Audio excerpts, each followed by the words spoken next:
तर मित्रांनो समाज बघा आपल्याला सिलेबसमध्ये समाज दिला तर प्रयोगतर आपण विद्यार्थी मित्रांना पूर्ण सखोल समजून सांगितलेलं कोणती जरी एक्झाम आली तर आता ते चुकण्यासारखं त्यात काय वावगं नाही चुकणारच नाही. ओके तर आता बघा समासाचं पण मी तुम्हाला थोडं घेतो जेणेकरून विद्यार्थी मित्र तर वाचलेच असतील. त्यांनी सिलेबसला दिले तर बघा मराठीमध्ये काय विचारणार आहे पॅसेज तुम्हाला 5-6 दिवसाखालीपासून सांगतोय रोज मराठी इंग्लिशचे पॅसेज सोडवा. वाक्यरचना काय असते बघा 4 वाक्यक्रमाने ते IBPS पॅटर्न आहे ते तुम्हाला सांगितलेलंच आहे. त्या गोष्टी आता घ्यायला आपल्याला वेळ पण नाही आणि आपण सध्या घेणं पण मी आज जास्त चुकीचं आहे पण तुम्हाला एक रिव्हिजन व्हावं म्हणून बघा समासाचं घेतो जेणेकरून त्यांनी टॉपिक दिले प्रश्न आला तर चुकू नये. ओके थोडं फास्टच घेतो. ओके नंतर आपली बॅच जशी चालू होईल ना तसं तुम्हाला सगळ्या गोष्टी कळत राहतील. ओके यात सर्वच काही समजून जातं तुम्हाला पण तुम्ही पण काय करा जर तुम्हाला वेळ नसेल तर 1.5ची स्पीड लावून बघा पण बघा. ओके चला बघा समास म्हणजे काय असते मित्रांनो बघा कमीत कमी 2 शब्द किंवा पदे बघा असे 2 शब्द किंवा पदे एकत्र येतात आणि ते दोन्ही शब्दापैकी कोणत्या तरी एका पदाला अधिक महत्व असते. दोन्ही पदाला नसतं महत्व एका पदाला कोणतं तरी महत्व असते. कसं असते काय तुम्हाला पुढे कळणार आहे. ओके म्हणजे कोणत्या पदाबद्दल आपल्याला अधिक बोलायचं असते त्यावरून समासाचे प्रकार पडतात बघा. आता ते समासाचे मुख्य प्रकार किती म्हणलं डायरेक्ट प्रश्न येतो 4. इथं प्रश्न तुमचा क्रिएट झाला. ओके समास म्हणजे काय ते पण तुम्हाला डायरेक्ट डेफिनेशन मिळतं 2 शब्द जोडणे किंवा एकत्र करणे त्याला समास. ओके ठीक आहे चला आता बघा पहिला प्रकार बघा मित्रांनो अविभाव समास. ओके अविभाव समासामध्ये काय असते मित्रांनो माहिती का पहिलं पद महत्वाचं असतं. बघा ऑटोमॅटिक मी जेव्हा पहिलं पद महत्वाचं म्हणतो तर दुसरा शब्द ऑटोमॅटिक गौण होणार. आता मी ते सांगणार नाही.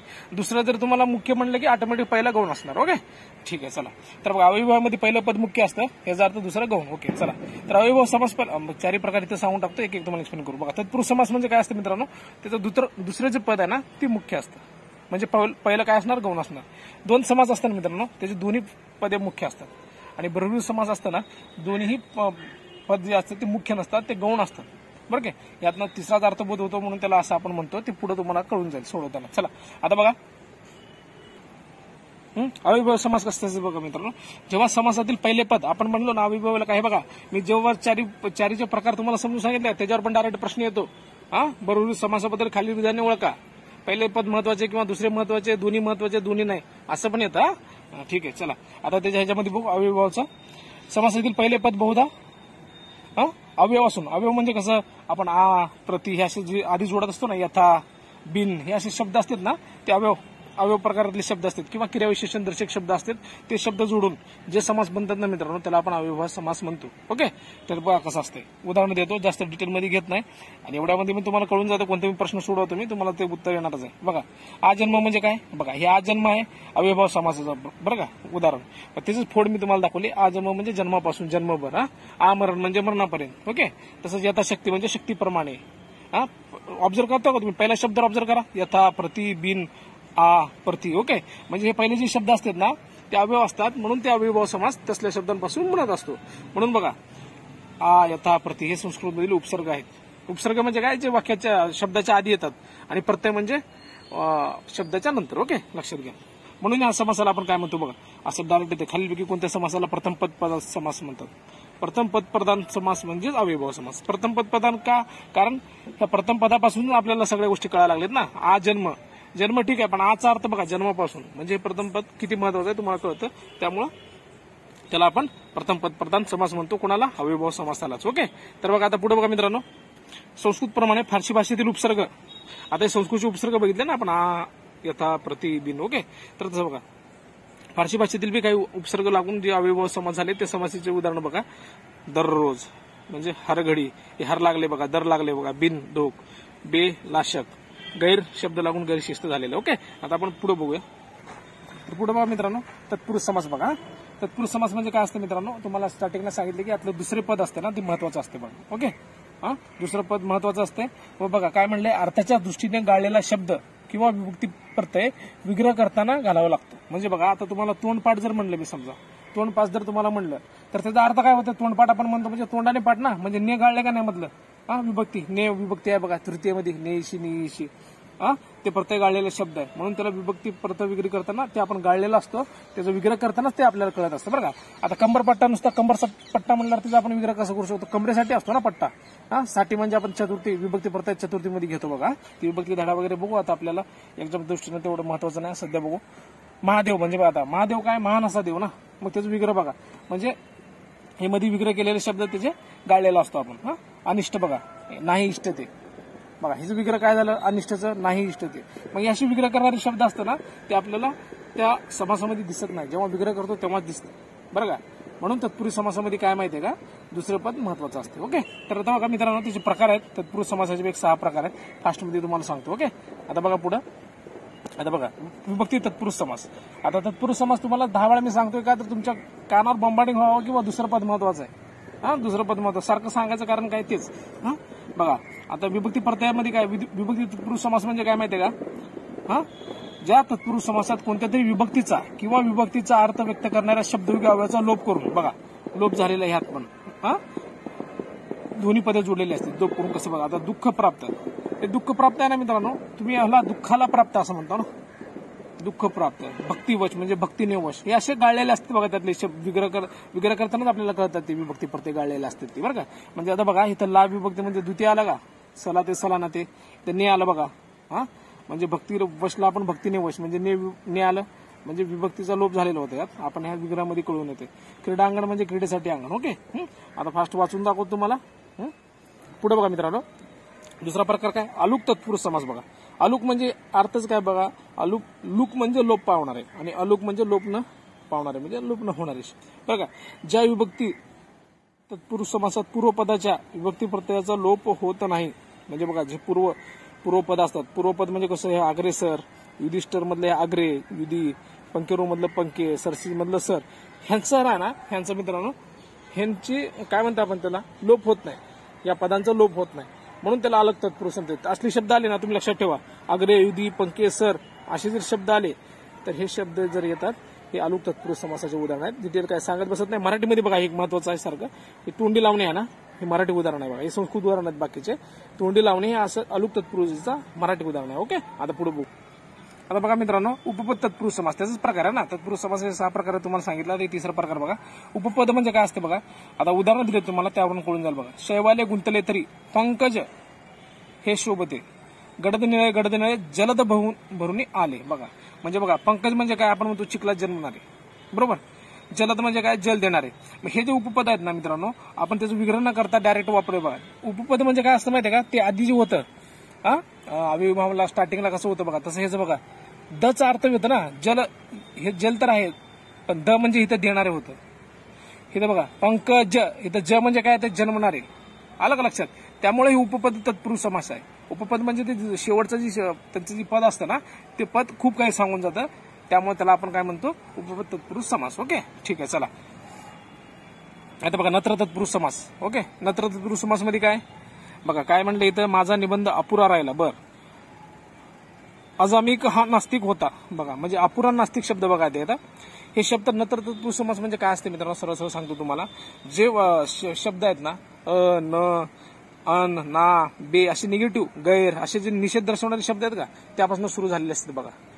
त्याला आपण काय म्हणतो, नत्र. नत्र म्हणजे निगेटिव्ह, लक्षात ठेवा तुम्ही. म्हणजे निगेटिव्ह पद वाक्य आपल्या त्या शब्दाच्या आधी येतात बघा. कसं बघा, अशा पदातील पहिली पदे अ, न, ना, बे, नि, गैर यासारखी अभाव किंवा निषेध दर्शवणारी आहेत. ओके, मग या प्रकारातले जे कोणते समास येतील त्याला आपण नत्र तत्पुरुष समास म्हणायचं. ओके, आता बघा कर्मधारय म्हणजे काय असते, खाली बघा कर्मधारय समास म्हणजे काय बघा मित्रांनो, बरं का. आता बघा, ज्या तत्पुरुष समासातील दोन्ही पदे एकाच विभक्तीत, बरं का, दोन्ही पदे एकाच विभक्तीत म्हणजे दोन्ही पदे प्रथमा विभक्तीतच, त्यांना कोणताही असा प्रत्यय लागलेला नसतो, त्याची विभक्ती बदलली नसते, दोन्ही पण प्रथमा विभक्तीत राहणार. आणि विशेष म्हणजे कर्मधारय समासातला पहिला जे शब्द असतं ना मित्रांनो, ते विशेषण असतं बघा. कसं असतं समास सांगतो. आता बघा, महादेव आपण काय म्हणतो, महान असा देव. म्हणजे तो व्यक्ती कसा आहे रे, महान आहे, म्हणजे आपण त्याला विशेष उपमा दिली म्हणजे ते विशेषण आहे. आलं का लक्षात. मग पहिलं जे शब्द असतं ना त्यातलं ते विशेषण असतं आणि दुसरं विशेष्य म्हणजे ज्याच्याबद्दल आपण माहिती सांगतो ते.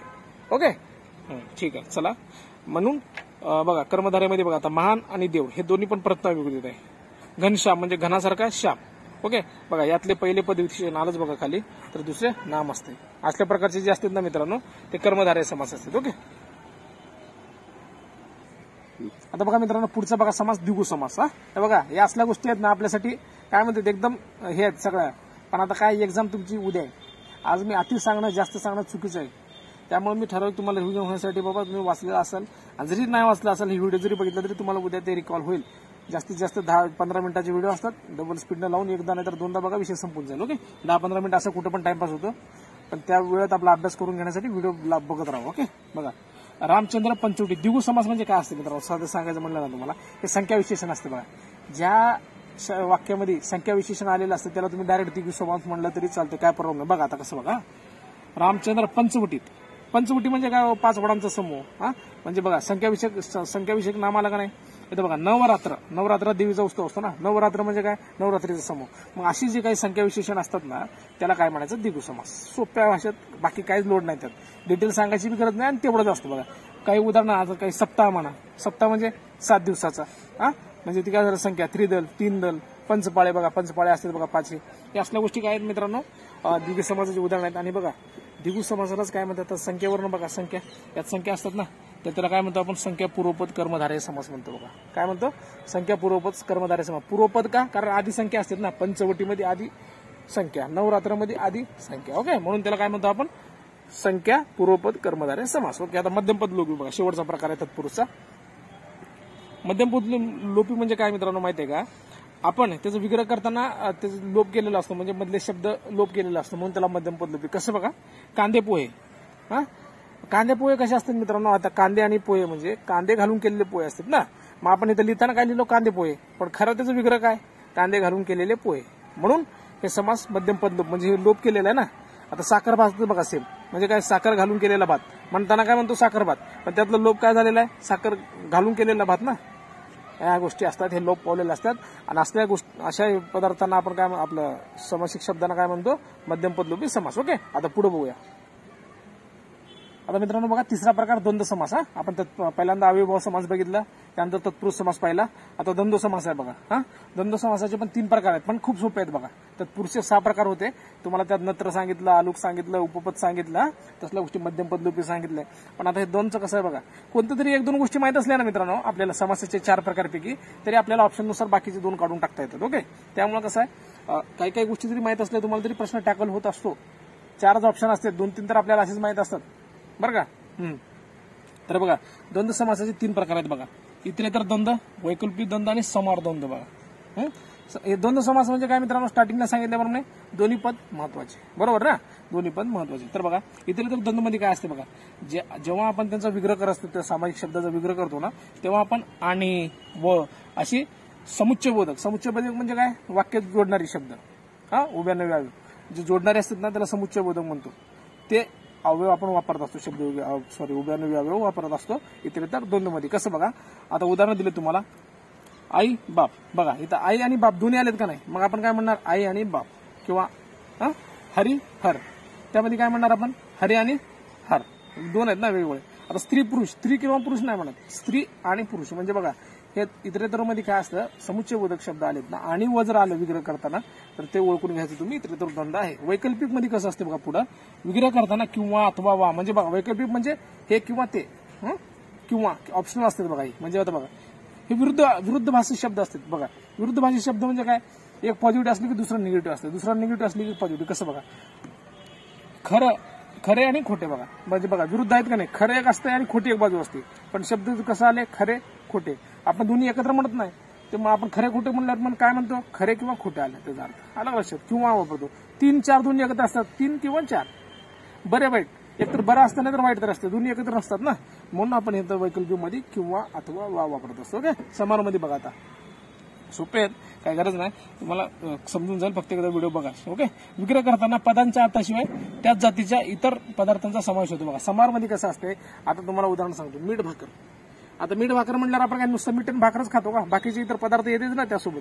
चहा पाणी म्हणजे चहा आणि पाणी तेवढं झालं का, बिस्किट वगैरे एखादे खातात ना, पेस्ट्री वगैरे, ते तसं समार द्वंद्व असते. बघा त्यासोबत इतर जातीचा पण बोध होतो.